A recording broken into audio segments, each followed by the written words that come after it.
Ladies and gentlemen, welcome to the Next Gen Eco TV show, and I couldn't be more honored having our Marco Soriano over here. Marco, great having you here. Honored to be here too. Thanks for that. Awesome. How are you doing?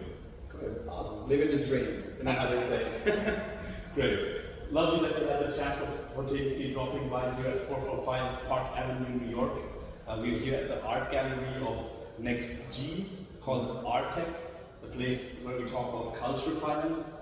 But the more interesting topic from a Next G perspective is actually a big overlap of what you're doing. They're heavily invested in the energy supply chain industry.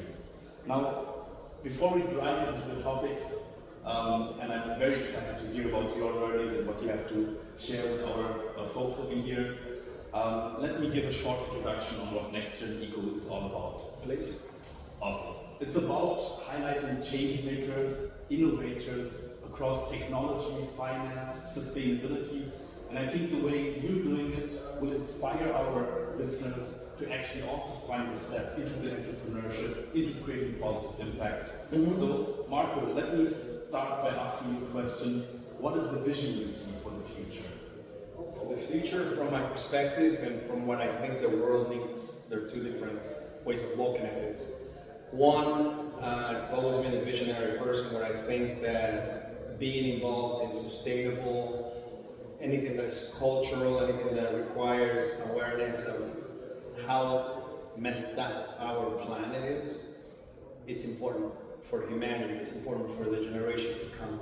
So lots of people talk about legacy without really understanding that the legacy is what you leave behind, not what you're doing, right? The second perspective, I would think, being that technology is so driven by so many entrepreneurial people, is to have a mission statement and an objective of what that company can do from a philanthropical point of view. Because amounting money, honestly, anyone can do it, but it's what you do with this money to help society. And that's the true value of an entrepreneur. Awesome, thanks a lot, and great having people funding capital towards positive causes as we see over here. Marco, I think it's very enlightening for the people to hear a little bit about your story. I think you have a unique story as very few. I think when we talk about generations and generational impact, the Soriano family has not only an electric vehicle market, but actually a far further market impact in the mobility industry. Share us a little bit about whom we are talking with here. So the legacy is rich in what today we consider as racing, from Formula One to NASCAR and any other type of race, especially Le Mans, which is one of the most important races. Our family pioneered the very first racing cars in 1903 up until the 30s, where in Europe was, even though they were fighting the First World War, Second World War, we maintain endurance. We maintain doing our work, which, as you know, requires design, engineering, manufacturing, logistics, things that back then in Europe was a complete mess. So I take a lot of pride in the family endure during this time, these periods, and then our generation being born in the US, especially my children.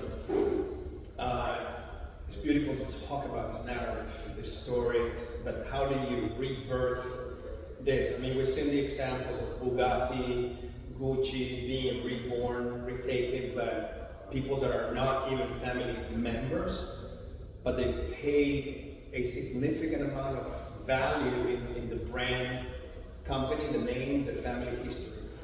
In our case, it's distinctive because we are directly doing it. Especially myself as the chairman and CEO of this company. So from racing to motorcycles to cars to fashion, telecommunications, at the end of all this, it's all one circle. Everything just synergistics if you have the right vision to bring together companies and again, tell people that it requires a lot of work, but the end result is that you're doing something good for humanity. Thanks a lot, Marco. Thanks a lot for those sharings over here, as well as for the day and the work you do every day. I've had the chance of working with you few different phases here and there, and I noticed that there's Italian power behind it. A lot of strong work and ethics. So yeah, it was great to see.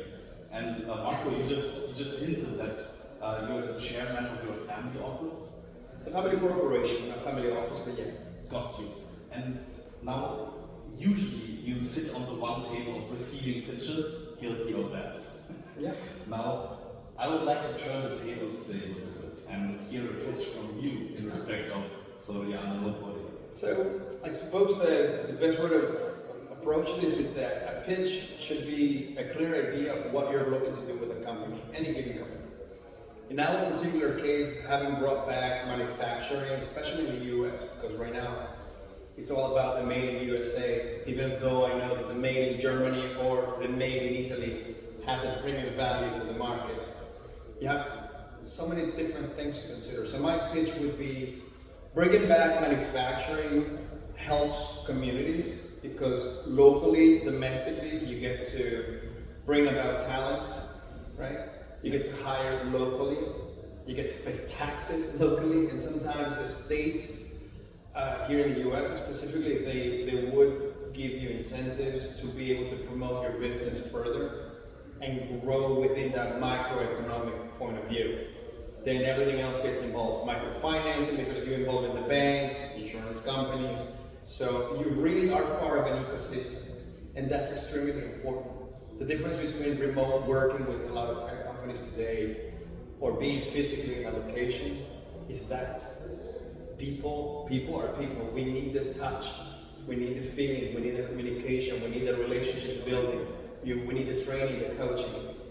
And that's something that unfortunately with technology people have lost.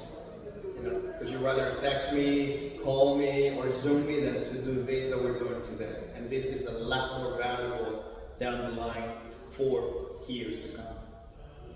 True, couldn't agree more, and yeah, very honored that we have the chance here and there of doing so. Hopefully I'll be more in New York, so we'll get to do that. I gotta give him a little crap. He only calls me.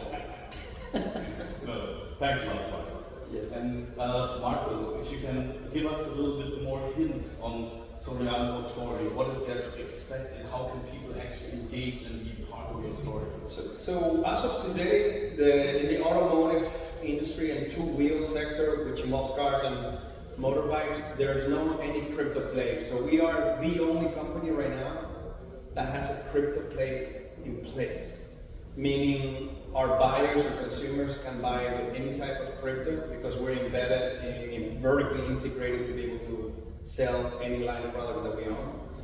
We also have a metaverse that we've built where we're looking at building video games and connecting with Xbox, PS6, 7, whatever is out there these days, apps, and most importantly, data centers, data collection.